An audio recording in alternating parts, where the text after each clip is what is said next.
Brand কেন approval দিচ্ছে না ভাই? আমি ব্র্যান্ডের অ্যাপ্রুভাল পাচ্ছি না। অনেকেরই অ্যামাজন বিজনেসের সবচেয়ে গুরুত্বপূর্ণ প্রশ্ন হচ্ছে এইটা। সো ব্র্যান্ড তিনটা কারণে আপনাকে অ্যামাজন হোলসেল অ্যাকাউন্ট অ্যাপ্রুভ করবে না।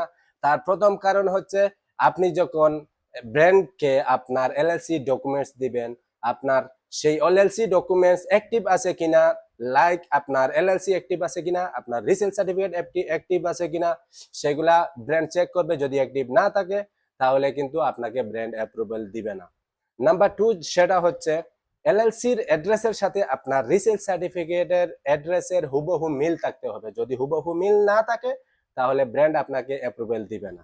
নাম্বার থ্রি, এলএলসি যদি আপনার টেক্সাসে করা থাকে, আবার যদি রিসেল সার্টিফিকেট যদি আপনার নিউ ইয়র্ক বা নিউ জার্সি বা ডেলাওয়ার বা ওয়ামিং বা নিউ মেক্সিকো সেইগুলা স্টেটে যদি থাকে, তাহলে ব্র্যান্ড আপনাকে হোলসেল অ্যাকাউন্ট অ্যাপ্রুভ দিবেও না, জীবনেও দিবে না। আর যদি এই এই ডকুমেন্টস গুলার সাথে যদি আপনার সবকিছুর মিল থাকে, তাহলে ব্র্যান্ড আপনাকে অ্যাপ্রুভাল দিবে এবং ব্র্যান্ডের প্রোডাক্ট আপনি অ্যামাজন ওয়্যার হাউসে নিয়ে সেল করতে পারবেন। সো আপনারা যারা এলএলসি করবেন, প্রথমেই কিন্তু এইগুলা সাবধানতার সহিত এলএলসি করবেন, যাতে আপনার এলএলসির অ্যাড্রেসের সাথে আপনার রিসেল সার্টিফিকেটের অ্যাড্রেসের মিল থাকে।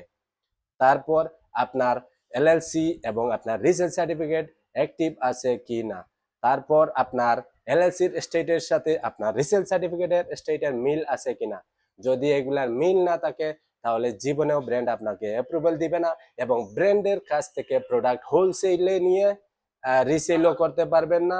সো যদি ভিডিওটা ভালো লাগে তাহলে লাইক, কমেন্ট এবং শেয়ার করবেন, যাতে অন্যরাও দেখতে পারে এবং কোনো কিছু শিখতে পারে।